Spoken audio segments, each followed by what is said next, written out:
ଏଠାରେ ଆମେ ଭାରତର ସେନା ବା ଇଣ୍ଡିଆନ୍ ଆର୍ମ ଫୋର୍ସ ସହ ସମ୍ପର୍କିତ ସମସ୍ତ ପ୍ରମୁଖ ପୁରସ୍କାର ଓ ପଦକ ବା ମିଲିଟାରୀ ଆୱାର୍ଡ଼ସର ତାଲିକା ବିଷୟରେ ଆଲୋଚନା କରିବା। ଏହିଗୁଡ଼ିକୁ ବୀରତା ପୁରସ୍କାର ବା ଗ୍ୟାଲେଣ୍ଟ୍ରି ଆୱାର୍ଡ଼ସ ଏବଂ ସେବା ପୁରସ୍କାର ବା ଡିଷ୍ଟିଂଗୁଇଶ୍ ସର୍ଭିସ୍ ଆୱାର୍ଡ଼ସ ଭାବରେ ବିଭାଜିତ କରାଯାଇଛି।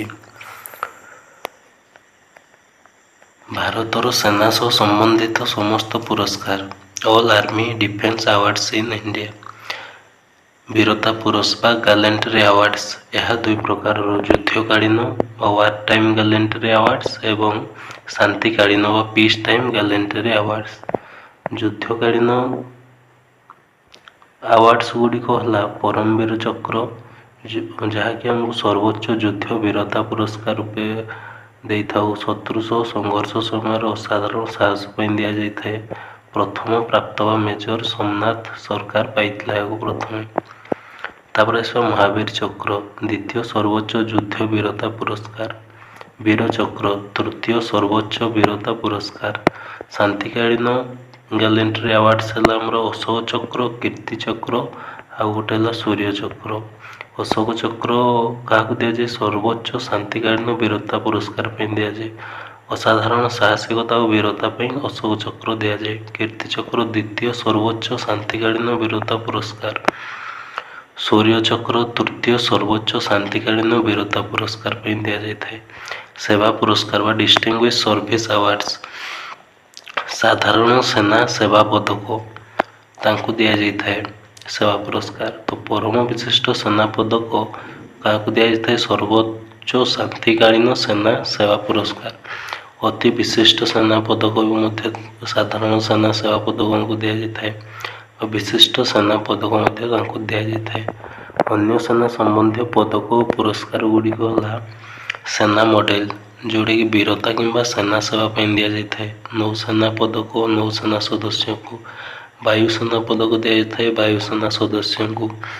COAS କମେଣ୍ଡେସନ କାର୍ଡ଼ ଦିଆଯାଇଥାଏ ସେନା ଅଧ୍ୟକ୍ଷଙ୍କ ଦ୍ୱାରା ସ୍ୱୀକୃତି ଯେଉଁମାନେ ପାଇଥାନ୍ତି।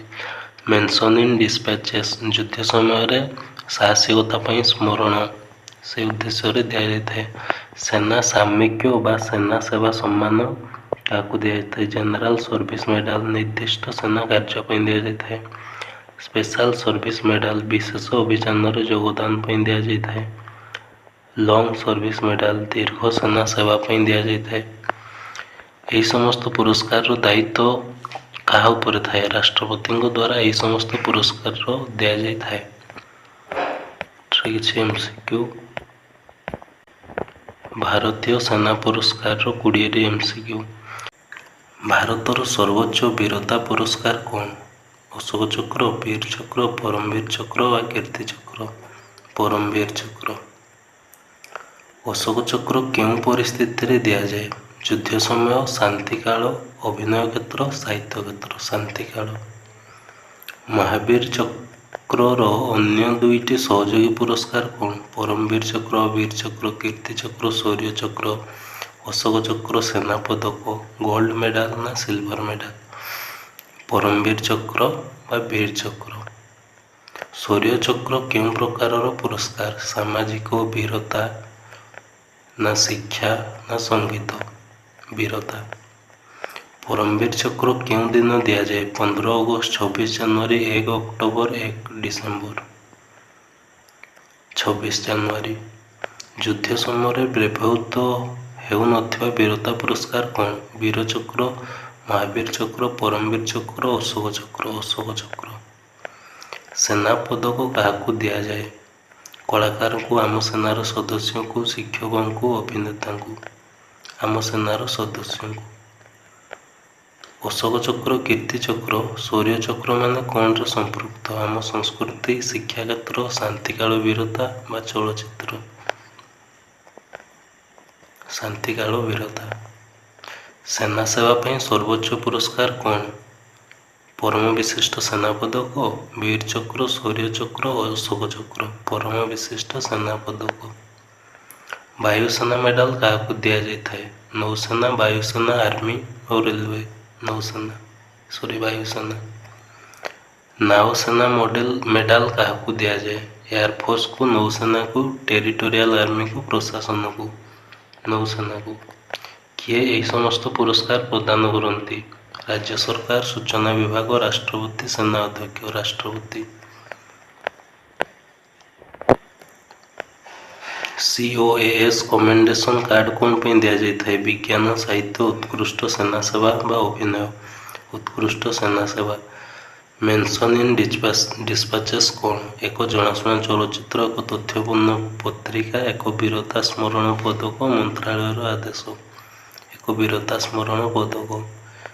ଅତି ବିଶିଷ୍ଟ ସେବା ମେଡାଲ ମାନେ ମଧ୍ୟମ ସେବା ପୁରସ୍କାର ଅତ୍ୟନ୍ତ ଉତ୍କୃଷ୍ଟ ସେବା ପାଇଁ, ଅସାଧାରଣ ବୀରତା ମାନବ ସେବା ପାଇଁ, ଅତ୍ୟନ୍ତ ଉତ୍କୃଷ୍ଟ ସେବା ପାଇଁ।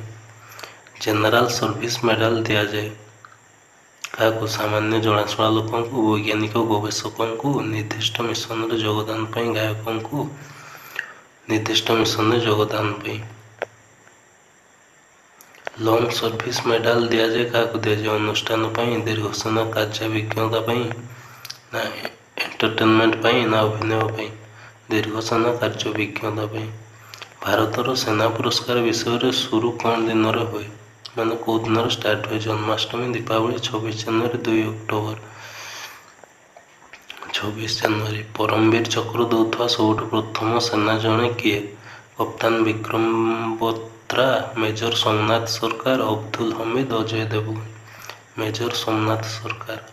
ଅନ୍ୟ ଦେଶର ଶାନ୍ତିପୂର୍ଣ୍ଣ ସେନା ସହଯୋଗ ପାଇଁ ଦିଆଯାଏ କେଉଁ ପୁରସ୍କାର? ପଦ୍ମଶ୍ରୀ, ବାହ୍ୟ ମିଶନ ସମ୍ମାନ, ନାଗରିକ ସେନା ସେବା ପଦକ, ବିଶେଷ ମିଶନ ସେବା ପଦକ।